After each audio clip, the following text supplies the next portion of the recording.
সাতক্ষীরার শ্যামনগরের উপকূলীয় এলাকায় চিংড়ি শিল্প রক্ষা ও পানি ব্যবস্থাপনা নিশ্চিতের দাবিতে মানববন্ধন ও প্রতিবাদ সমাবেশ অনুষ্ঠিত হয়েছে। লবণ পানি প্রবাহে বাধা সৃষ্টি হওয়ায় চিংড়ি চাষ মারাত্মক সংকটে পড়েছে বলে অভিযোগ করেন ভুক্তভোগী মৎস্য চাষিরা। তারা বলেন, সঠিক পানি ব্যবস্থাপনা না হলে এই অঞ্চলের অর্থনীতি ও কর্মসংস্থান হুমকির মুখে পড়বে। এ বিষয়ে দ্রুত কার্যকর পদক্ষেপ নিতে সংশ্লিষ্ট কর্তৃপক্ষের প্রতি দৃষ্টি আকর্ষণ করা হয়। বিস্তারিত থাকছে এসকে সিরাজের প্রতিবেদনে। সাতক্ষীরা শ্যামনগরে চিংড়ি শিল্প রক্ষা এবং উপকূলীয় এলাকার অর্থনীতি সচল রাখার দাবিতে মানববন্ধন ও প্রতিবাদ সমাবেশ অনুষ্ঠিত হয়েছে। শনিবার বিকেলে উপজেলা সীমান্তবর্তী পরানপুর, নিদয়া, বৈশখালী ও কাটামারি সহ আশেপাশের কয়েকটি গ্রামের মৎস্য চাষী ও স্থানীয় বাসিন্দারা এই কর্মসূচিতে অংশ নেন। সমাবেশে অংশগ্রহণকারীরা জানান, লবণাক্ত মাটি ও পানির কারণে উপকূলীয় এই অঞ্চলে বাগদা চিংড়ি চাষই বর্তমানে সবচেয়ে কার্যকর জীবিকা ভিত্তিক কার্যক্রম। দীর্ঘদিন ধরে সাদাসোনা খ্যাত বাগদা চিংড়ি জাতীয় অর্থনীতিতে গুরুত্বপূর্ণ ভূমিকা রেখে এলেও সাম্প্রতিক সময়ে পানি ব্যবস্থাপনার সংকটে এই শিল্প চরম ঝুঁকির মধ্যে পড়েছে। বক্তারা অভিযোগ করেন, ফ্লাশিং স্লুইস গেটের মাধ্যমে পরিমিত লবণ পানি উঠিয়ে নির্বিঘ্নে ঘের পরিচালনা সম্ভব হলেও বিভিন্ন প্রতিবন্ধকতার কারণে পানি প্রবাহ ব্যাহত হচ্ছে।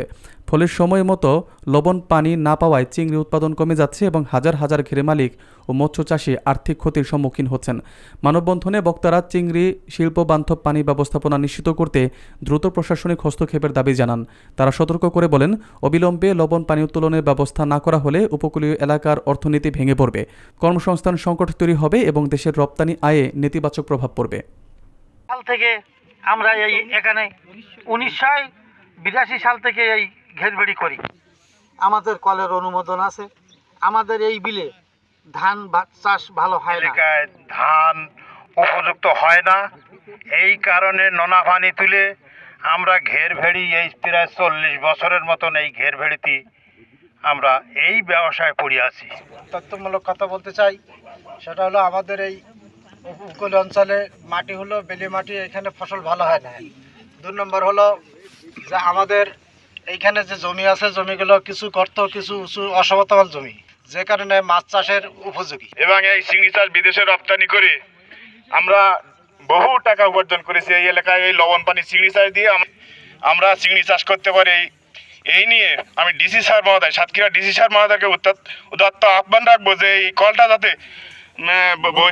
বহাল থাকে, সে বিষয়ে উদাত্ত আহ্বান থেকে আমি সংক্ষিপ্ত আলোচনা শেষ করছি। আমরা চিংড়ি চাষ করে আমরা রুজি রোজগারের ব্যবস্থা করতে চাচ্ছি। আমরা এই জন্য আমরা সরকারের আহ্বান করবো যে কলটা যাতে দীর্ঘমেয়াদী থাকে, কলের পানি উঠানো, পানি দিয়ে যেন আমার ঘেরবাড়ি।